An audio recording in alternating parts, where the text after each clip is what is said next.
This is Marsha Stonehill with Melt the Ice. Today I have with me Andrea Springer-Collins. She is here to speak about a book that was written by her grandmother, Edith W. McClinton. The title of the book is Scars from a Lynching. Her grandmother was born in 1912 and passed in 2009. Andrea, thank you so much for joining us today and for being willing to share with our listeners some beautiful messages and powerful messages that you have to share. I'm so happy to share. I've never thought of not being able to share my grandmother's works and her story, and learning more and more in this time that we're in that her story is my story. Can you tell us more what you mean by that, Andrea? So, grandmother's book, Scars from a Lynching, tells the story of her grandfather, who she never knew, her father's father. Her father was Henry Carlton Ware. And her father's father was lynched when her father was 7 years old. And she tells the story in vivid description. And my grandmother was blind. She lost her sight in her 30s. No real reason for the loss of sight. She had lots of testing done. But she gives a real visual of what the scars from that lynching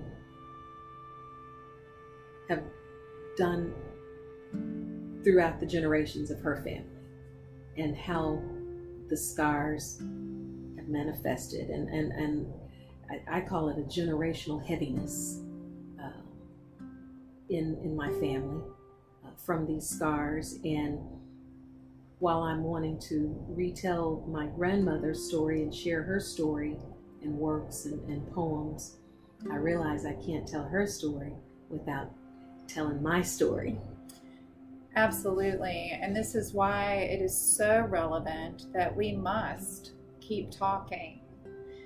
So when people want to resist these conversations by saying, why are we talking about the past? Well, I'm sitting in front of a woman who I worked with for 5 years, by the way, and never knew that she carried this type of pain. And so it's essential that we wake up in America and not be afraid to have these conversations for those who do want to have them. So thank you. Thank you for sharing your truth and for being willing to share it on this platform.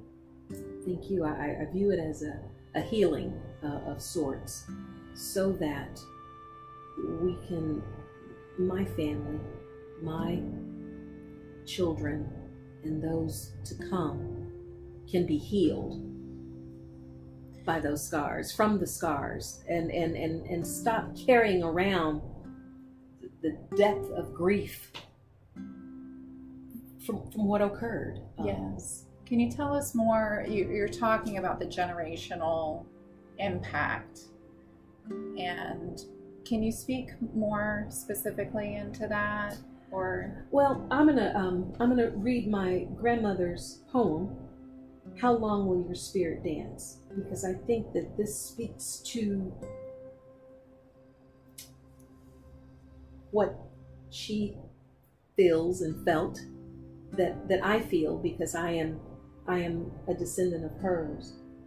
How long will your spirit dance? How long will your spirit dance around the tree where they lynched you just for the sake of cruelty? When you were aspiring for higher things in life, they took you from your children and your wife.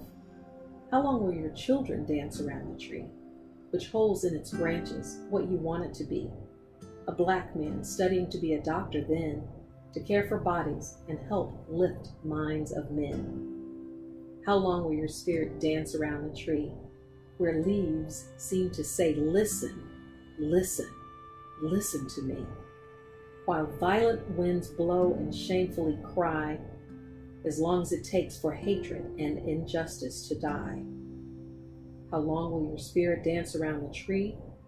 Your spirit has been dancing for a century. The bark says, until love and forgiveness fills the heart, the spirit of things lynched, man will never depart. How long will your spirit dance around the tree, which keeps haunting my memories? The wood grains say, until his spirit dwells around the world, wherever his descendants are, each boy, each girl. How long will your spirit dance around the tree, where year after year your spirit haunts my memory, saying they did not kill my ideas, my hopes, and my dreams. They will flow through my descendants like a mighty stream.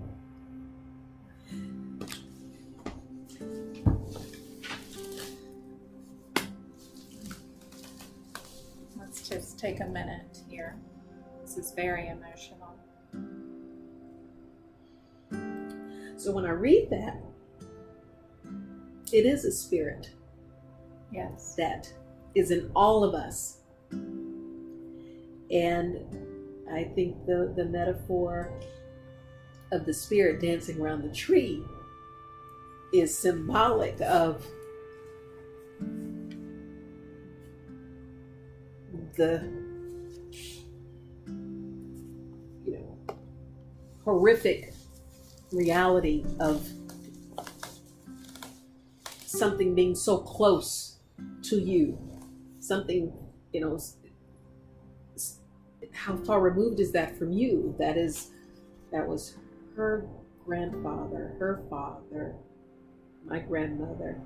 So that is 3 times removed from me. yes, And so I sense that. And so for grandmother's 95th birthday, what do you get a person that age? And I didn't live in Little Rock, Arkansas, where she lived. And so I said, I know, I'll do a response to the poem. How long will your spirit dance? And I thought that that would be appropriate because it would bring some closure to this portion of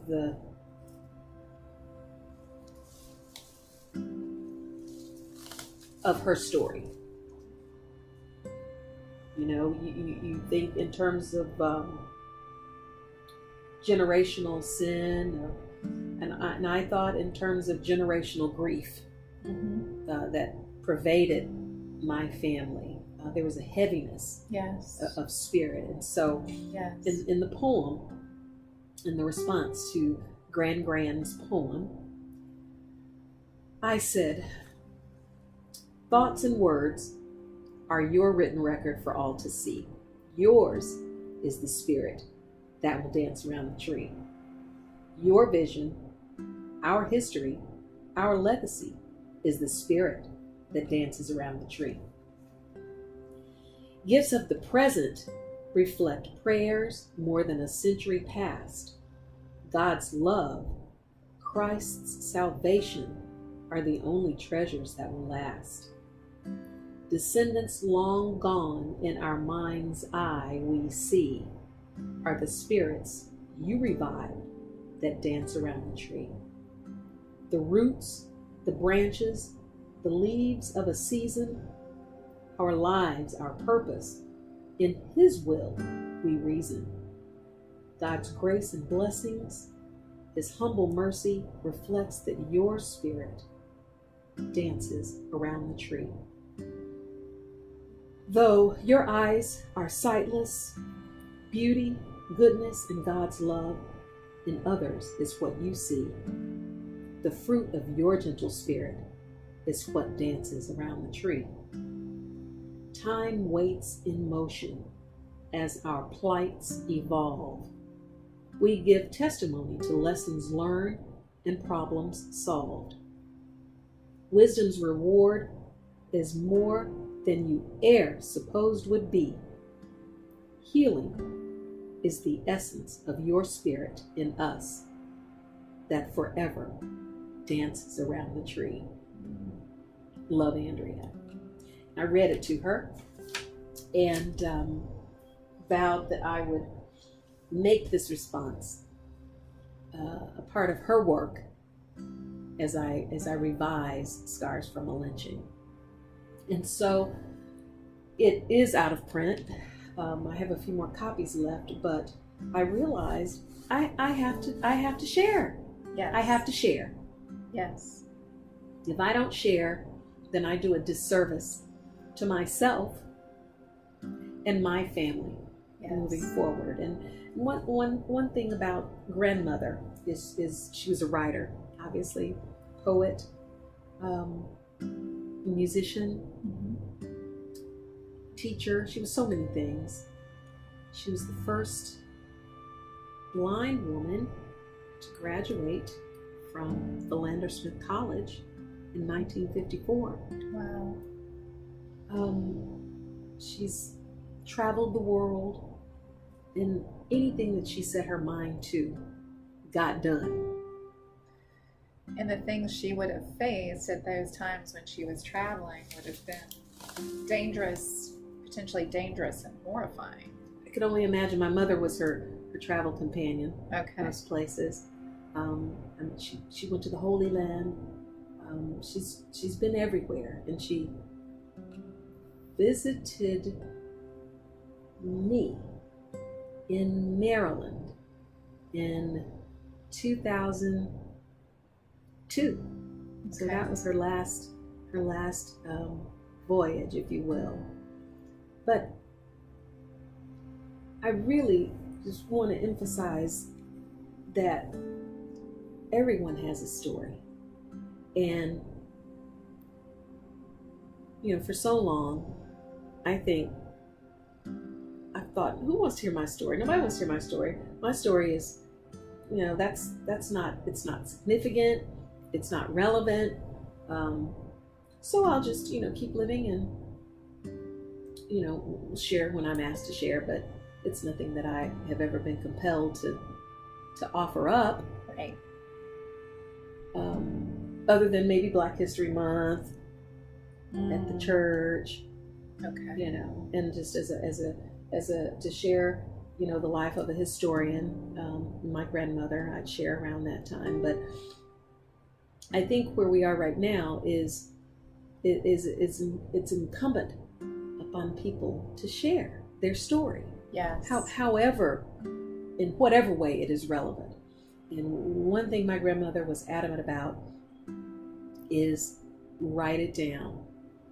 The pen is mightier than the sword. And in my life and background and history, I have found the best way to address a problem is in writing. Okay. And that's how I've used my voice in a very subtle way. But I've always believed that the pen has so much power. Because if you don't write it down, it didn't happen. Okay. It's the tree that falls in the forest and there's nobody there to hear it. Right. Doesn't make a sound, did it? Maybe it did, maybe it didn't. Right. And so that's what I feel like I have a responsibility to do, is to talk about not just what was, in terms of reflecting and looking in the rearview mirror, but weaving my story into my grandmother's story. Yes. Has become my own responsibility. Right now, in this time of the current administration and everyone, fully believing that voting is the only thing that's going to fix it. Right. For now. My grandfather, my grandmother's husband, Isaiah McClinton, was president of the Arkansas Democratic Voters Association in 1942, and you think, wow, that's more than a notion. So when we say people lost their lives for the right to vote, I get it. But I also am scratching my head going, wait a minute, Hillary Clinton won the popular vote, but she didn't win the election. Right. So, and everybody's guilting everybody. Did you vote? Did you vote? Well, we voted. Hillary Clinton won the popular vote. So now what is that telling us? Mm-hmm. That it's not the popular vote that wins. Mm-hmm. What is it with our system?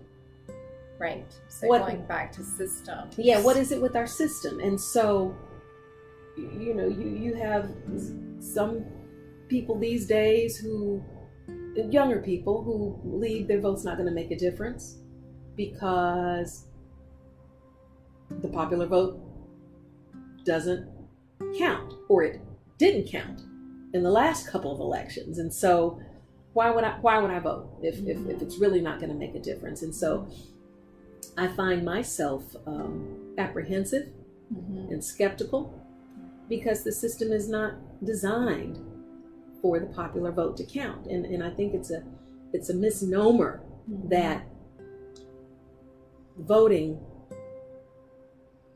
can make all the difference. Right. I don't know if it's the electoral college. I don't know. I don't know the particulars of how voting works on the general election scale. But we've seen evidence that it doesn't matter. Right. That you vote. So how do we move through that? How do we encourage people to use their voice? Everybody's not inclined to protest. Everybody is not inclined to speak out or take a position or feel comfortable doing that. That's what I have seen a lot, Andrea, is that people are very apprehensive about using their voice because so much resistance can be met in that regard, and people understandably don't want to have to deal with that type of resistance. It's risk. Yes. It's risk. And it is, sometimes it's calculated risk, and sometimes it's risk you assume. Okay. And, I like what John Lewis said, Representative John Lewis. He said, get in good trouble. Right. Yes. Get in good trouble. And good trouble for me has appeared to be, let's say in a workplace or a work setting,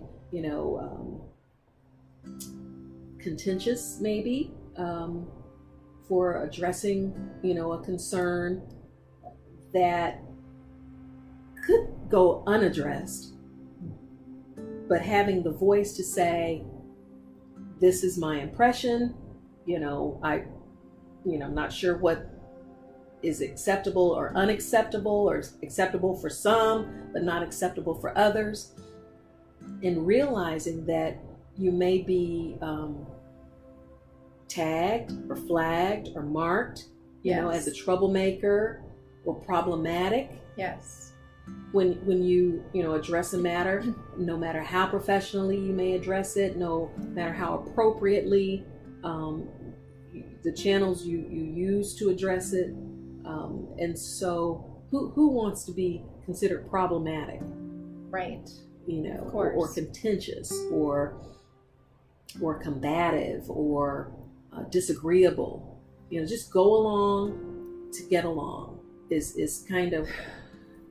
I've heard that in previous discussions, the whole go along to get along. Go along to get along, and that's part of what we're busting through here, right, Andrea? It is. And now we have people's attention. Yes. With the advent of social media, you can no longer not know. Right. And so, I have always been fascinated with mass communication. And my undergrad degree was in journalism. And it was music at first. And then I was like, no, I'm going to be able to sing no matter what. Let me, get something that's a skill set that, I can rely on. And so it was print journalism, the newspaper. dinosaur. Newspaper's gone. It's a dinosaur. Right. But I knew that writing would give me a firm foundation, and I would be able to write in any circumstances or conditions. So I said, well, let's just make it print journalism. And if I was going to do radio or television, it was going to add like another semester or two. And I changed my major. I was like, let's just get this done. And so I made it print journalism. And that has been that has served me well, because it's, don't believe everything you read. I get that, but when you start dealing with images, that imprints the psyche, yes. In a major way, and more people have access to commonizing images than may read a book. Mm-hmm. Or get the information some other way that doesn't involve a visualization. And so I think with the police brutality, it's nothing new, right? But it's new now that other people that the masses have witnessed it. Yes. And it has imprinted the psyche, and once you see it, you can't unsee it. Right. You can't say, right, oh, I didn't want to see that, or I'm going to unsee that. Right. And I think that's what's driven the energy now. Yes. Because it is impacting everyone who has to see it. Yes. Because they have their eyes open and they're moving along in the world. Yes. You don't have to have a television anymore. Right. To see these images, and there's so many other ways to be exposed to what's going on. Yes. Around the world. It's instantaneous. And so I have always been taught and believe that when white people get uncomfortable, then something's going to change. Something's going to be different. Yes. And we're at a place and time in our civilization in America where it's not going to go away. Yes. Anymore. And everyone who is conscious and cognizant of their surroundings is engaged, whether they want to be or not. Yes. It's heightened awareness. There's definitely a much different awareness than I've ever seen in my lifetime, and as a white woman, you've read the article that I wrote, that it's easy, unintentional or not, to go along in our own comfort and have no understanding of the discomforts that are happening around us and the actual difference that we can make. What was the title of your article? Awakening to the trauma of racial injustices. Yes. And so now the whole speak is wake up, get woke, yes. Stay woke. Yes. Which is an awareness. Yes. And have the uncomfortable conversations, and it's okay to be uncomfortable. And kind of like you said, if we're comfortable, then nothing ever changes. But because we're uncomfortable, then we can move things in a direction that is for the better good for all. I look in many situations, many places, many work experiences. It just, you may be the only Black female or the only person of color, in the group, in the setting, whatever it is.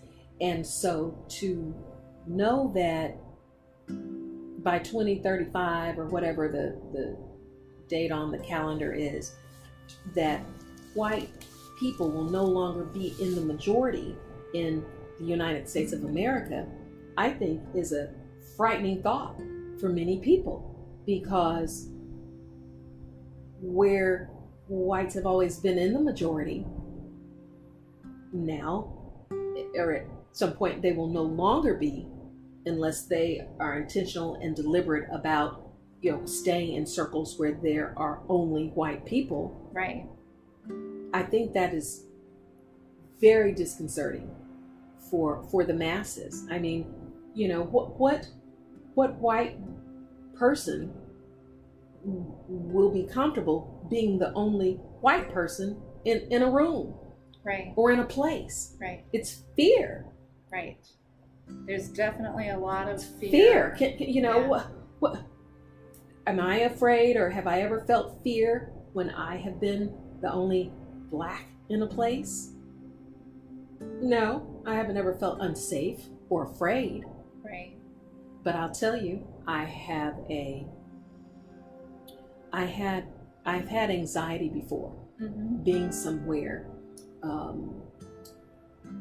where blacks used to not be allowed until, the late 70s, right, in Fredericksburg. Right. And so when I go to that place, I had an anxiety about even going and being there. Nobody is ever going to be able to see it or sense it or detect it. But I felt some kind of way. Yeah. Just going there and feeling like, I wasn't allowed in here 35 years ago. I don't like being in this place. Right. And I'm just going to grin and bear it and,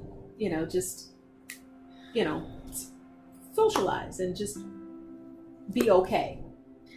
I'm so thankful that you're sharing this, because, and that's one of the things that you and I had talked about before, the coping has been so well that perhaps that's part of what has allowed us to stay in denial, the mask of everything is fine, when inside there's a lot of discomfort going on. I think that I've never been a person who, committed to, I'm gonna buy products and services from, black owned or minority owned businesses only. I mean, we couldn't live if that were the case. Right. But certainly I have an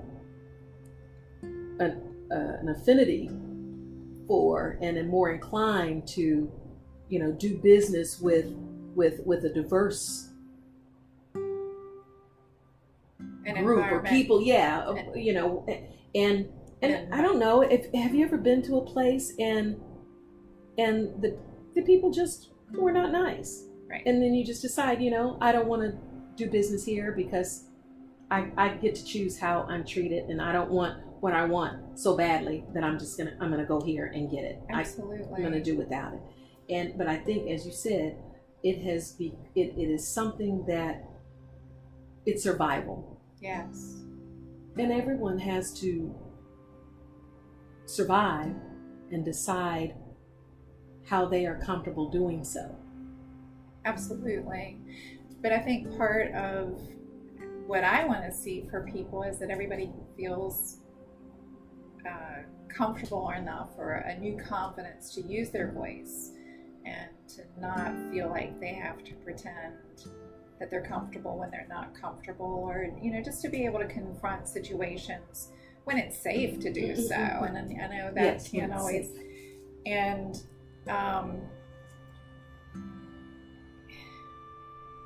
it's just so important to be able to use our voice however we're going to do that. And that's one of the things that I loved about your grandmother's book too.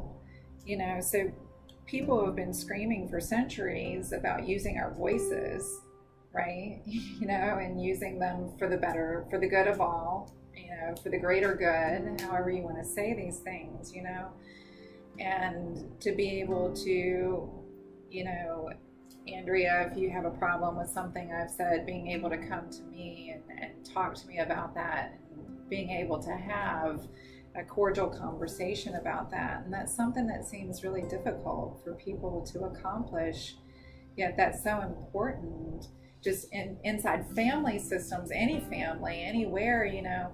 I mean, I've always said, and I probably say this in every recording I do, but I have no idea how we're going to talk about racial issues if we can't talk to each other. That's true. I feel oftentimes when I approach a situation or a scenario or feel compelled to speak to something, that I have to do it in a certain way so that it will not be, you know, misinterpreted or come off in a way that makes people uncomfortable. Because what I have found is one person can say the same thing, but if I say it as a black woman, I'm being aggressive. Right. And it's anyone's, you know, how anyone feels or interprets a message is how they feel and interpret it. But I think oftentimes we go to great lengths. Black people, non-white people, go to great lengths to not offend. You know, even if it's if it's benign matter and it's not a, you know, something filled with emotion, because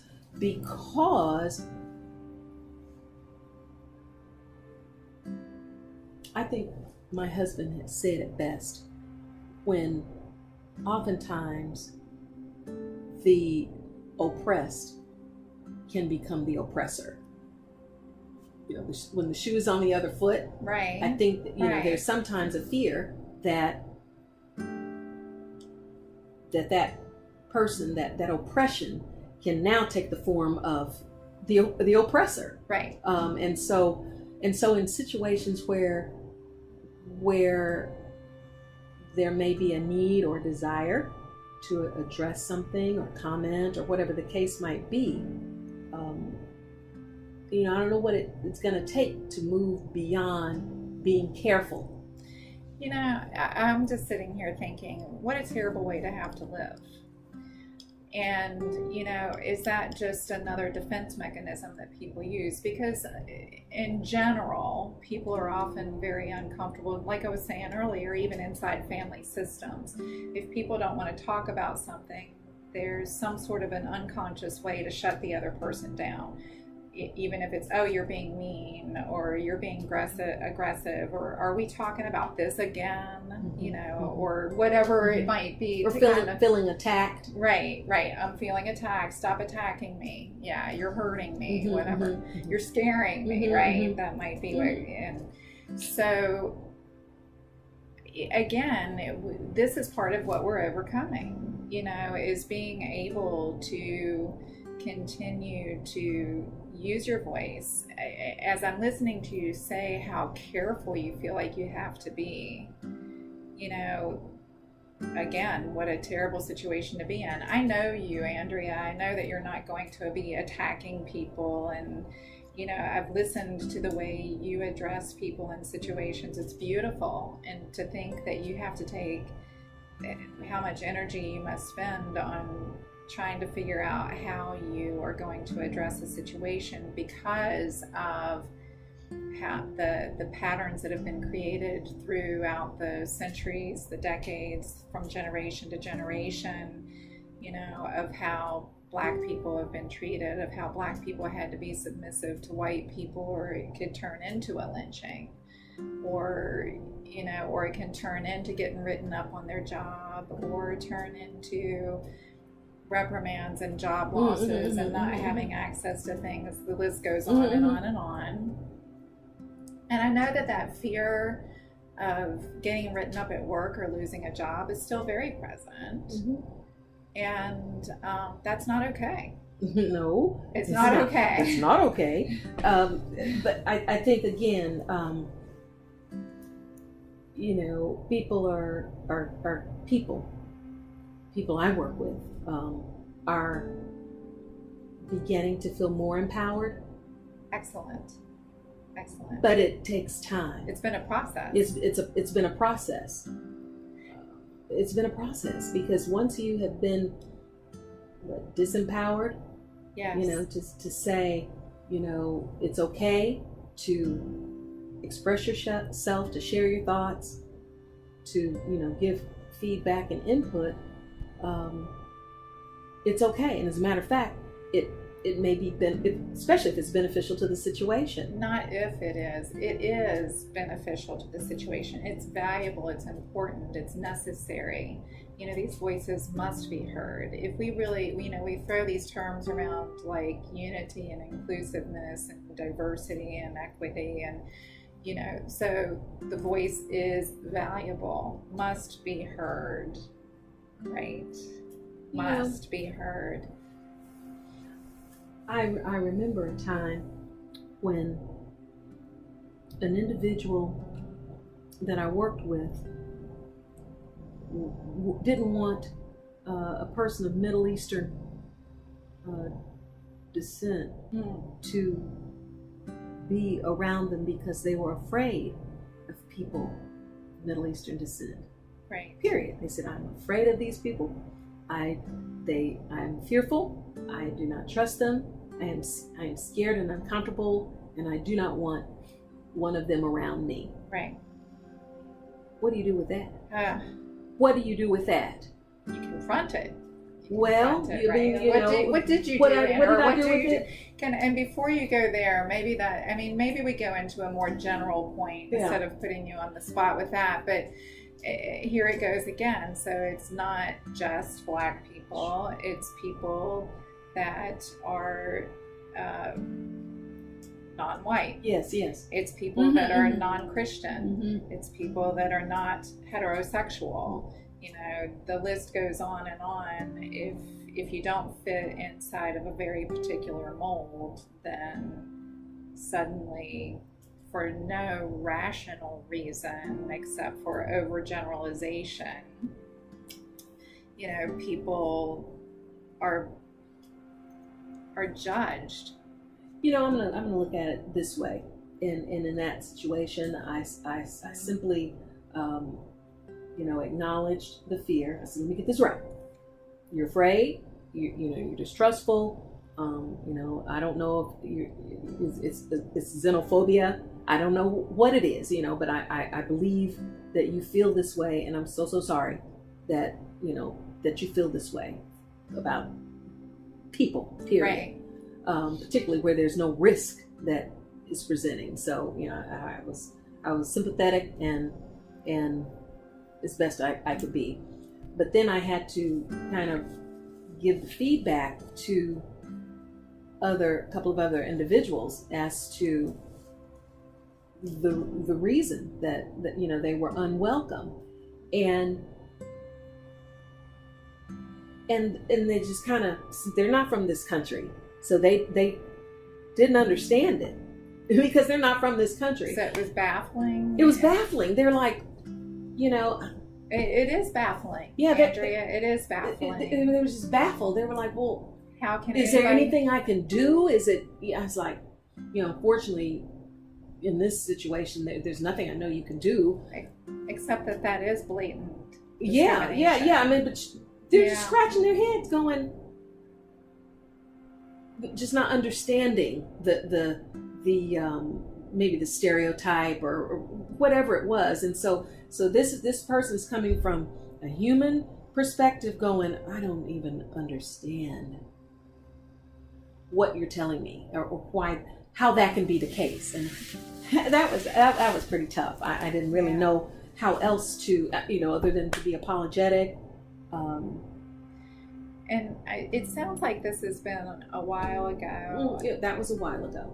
How would you handle that differently now? Or would you handle that differently now that you feel safer, let's say, if that's the correct word, to use your own voice more? I think this is what I was going to tell you. So I had my grass reseeded several times, 3 times, to kind of choke out the weeds. Right.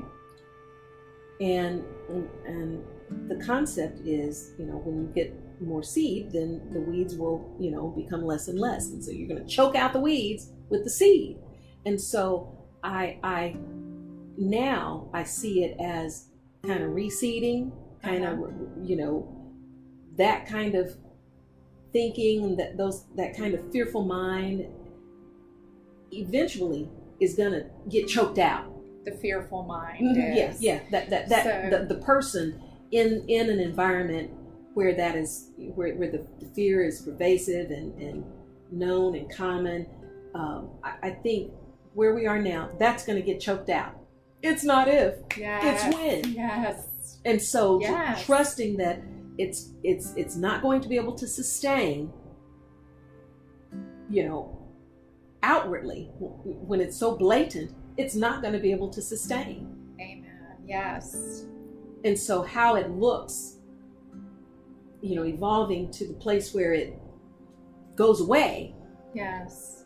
Is, it's patience. I find it's patience. I find it is patience more than anything. But also recognizing your power. Recognizing the power of using your voice. And like you said, no longer perhaps, for lack of acquiescing to the fear. Yeah. And the conditions, that's how it is, and that's how it's going to be. Or to the patterns that have existed, because we are in a space and a place where if we're going to bust out of these patterns, now is the time. Let's stay on it. Let's do it. Yeah. There is still something to be said about being heard and not seen. Okay. What do you mean by that? Well, again, when you are going along in life, and we do business over the phone, we do business on the internet. And so we don't actually see people nowadays as we used to. I like that.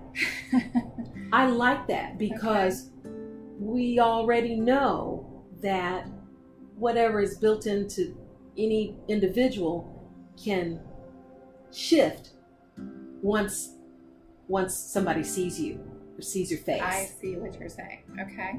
And so I like now that things are moving, less and less to, doing a lot of interface in terms of, brick and mortar and having to go places to get things. But I think there is still a lot of discomfort, and even for me in certain situations where I have talked to people, whatever, and then when I see the person, it's been a shock. It's almost like, right. I had no idea you were black.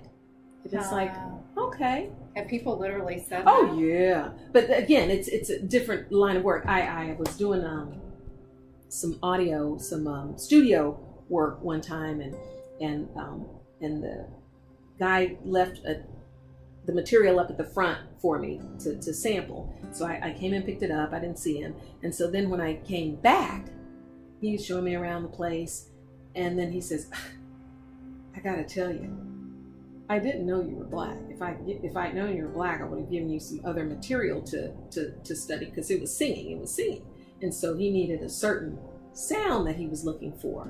And so he didn't know I was black until he saw me. And when he saw me, it was like, if I had known you were black, I would have given you, different type of material to study. And I was like, okay, because he needed a certain type of sound. Right. So he didn't mean it. It wasn't. I didn't take it as an adverse comment, like, I'm surprised you're black. He was surprised I was black, but he had a different thought in mind for someone who was black than for someone who was white. So that was a little awkward.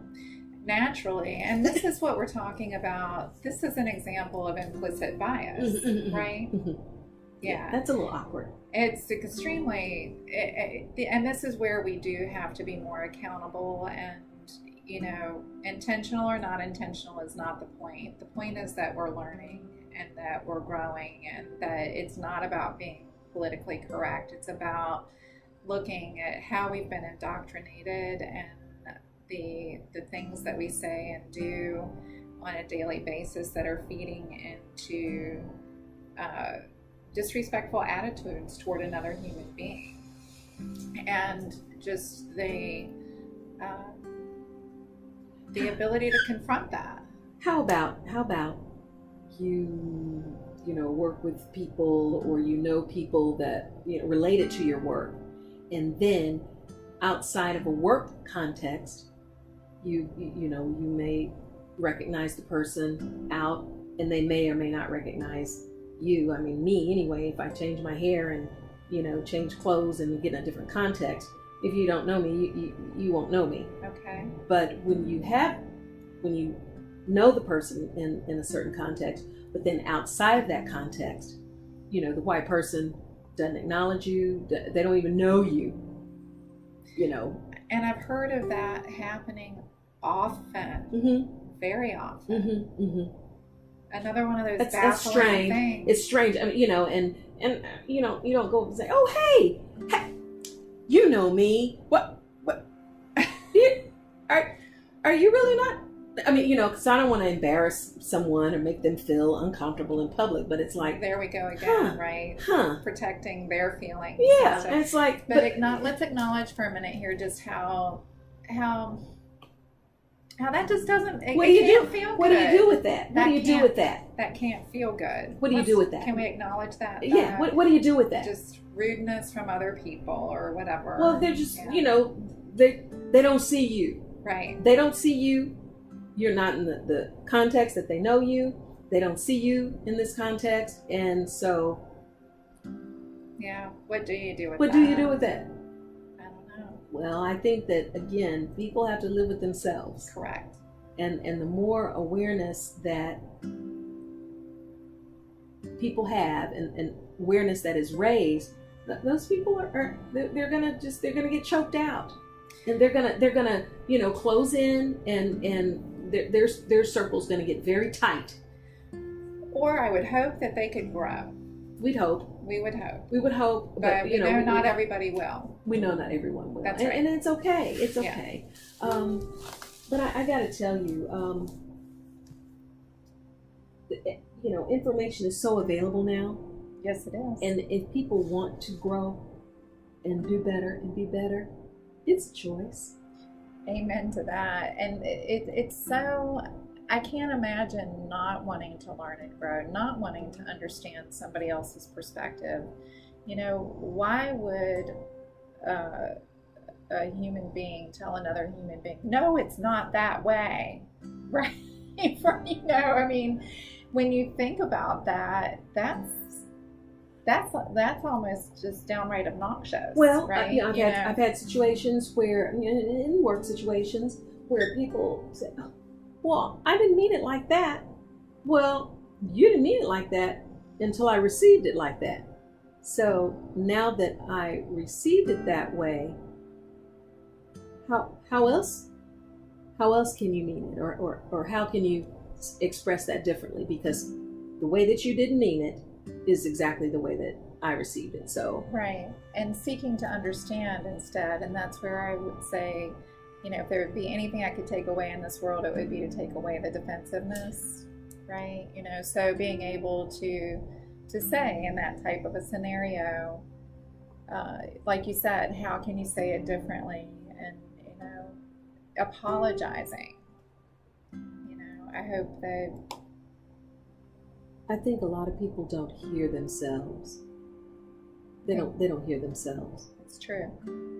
I think that's very true. And until it's brought to their awareness, they won't know. But it's not because they don't want to know. It's because no one has brought it to their awareness. And we're not skilled then always when people do bring things to our awareness. We're not necessarily automatically skilled at how to receive that because because we do avoid it so much, or it is avoided so much in our society. And we take it personally, or or it's taken personally. Absolutely, and that's the worst thing that can happen, because that immediately interferes with the opportunity for the growth, the learning. Barrier. Creates a barrier instead of building the relationship.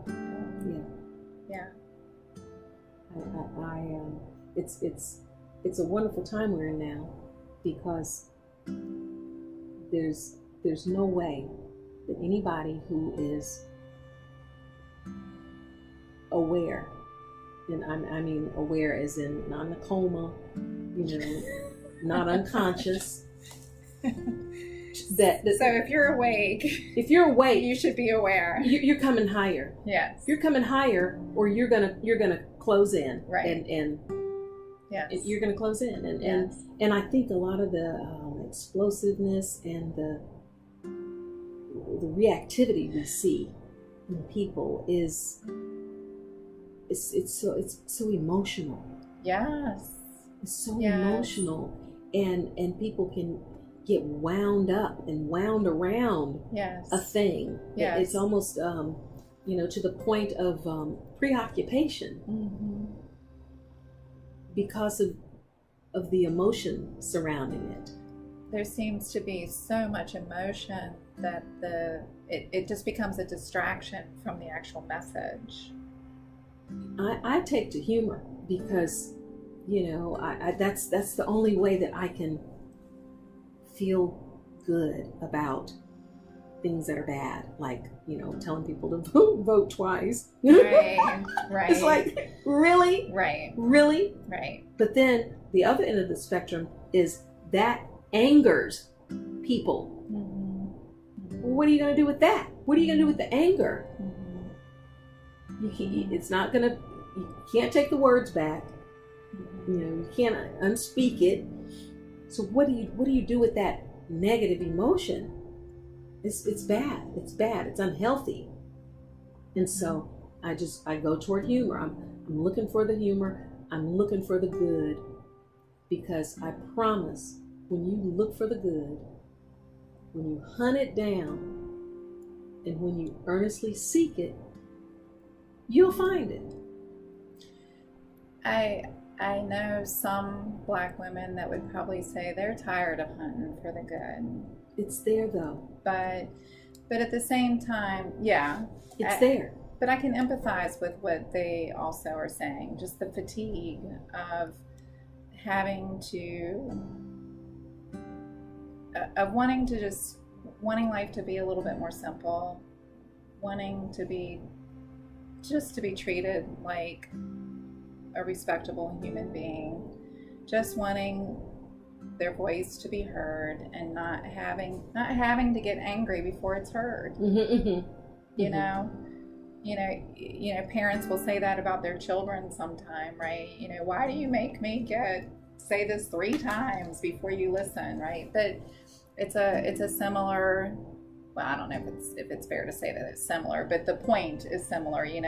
Why does somebody have to get angry before someone will listen? And maybe even still, then they don't listen because they say, oh, you're just angry. And so then they still dismiss what's the message that's being delivered.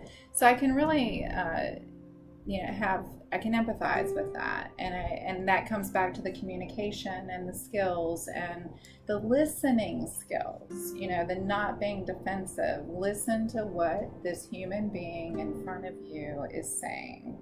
Learn how to have the discussions without all the emotion, and that's a responsibility of all of us, to check in, to keep the reins on our own emotions and being cautious in that regard. One thing my grandmother said was, the person doing the hating is in a worse fix than the person being hated.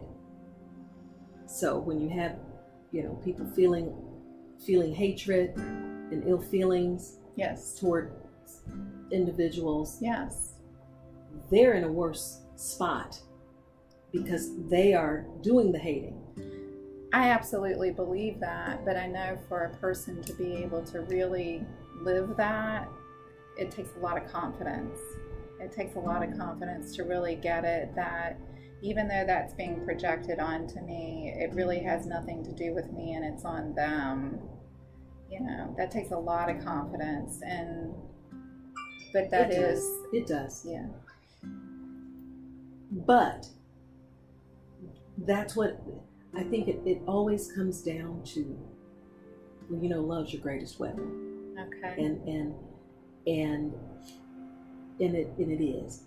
And when I stop and want for others what I want for myself, then I feel better. Well, and I'm going to say to that too, though, and loving yourself enough to not shut down, to not hold your voice back when it's harming you, to not speak, you know, to use... My mother said something as she was transitioning to the other side. She said, be well, but not at the expense of others. And, you know, I think in that, say what you need to say. Say it. Say it, you know, say it.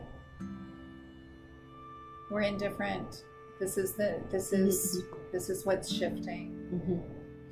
Andrea, are there any, this has been just an amazing talk, and I think that what you've shared today will be very powerful for many people that choose to listen to this. And are there any final words that you want to offer before we go ahead and wrap up here? The conversation is ongoing. Yes, it is. Yes, yes, and yes. all the scenarios can be different. Yes. Players can be different. Yes. But whatever the challenge is, until you meet it and navigate it, it's going to continue to appear. So say in it. a different form. Yes. So say it. Yes. It's been so refreshing to know that and believe that it's going to be all right in the end. And if it's not all right, it's not the end. Amen. I like That's what that. I say.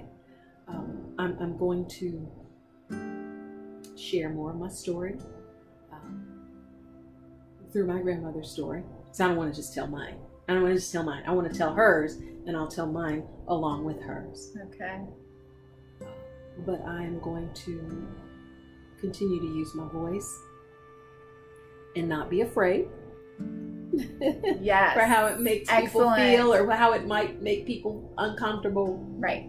And then I know that my using my voice can liberate others and free others to use theirs. I know that it will.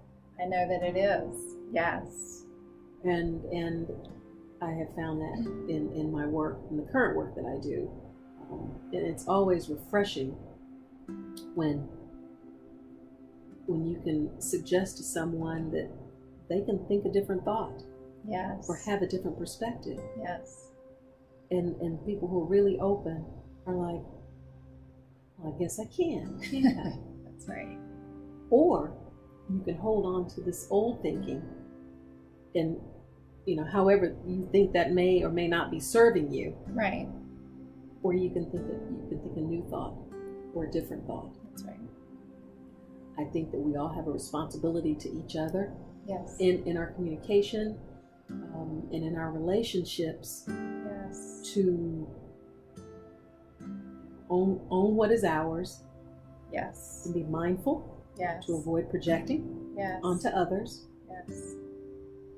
And realize we often do draw to ourselves that which we are, or we are more aware of where other people are, given where we are. Okay. And I think that it's all soul growth. Amen. So we're going to continue growing. Yeah, we should never stop growing. Never stop growing. You're either growing or dying. Right. So I will continue to grow. I will continue to use my voice. And I will continue to use the pen.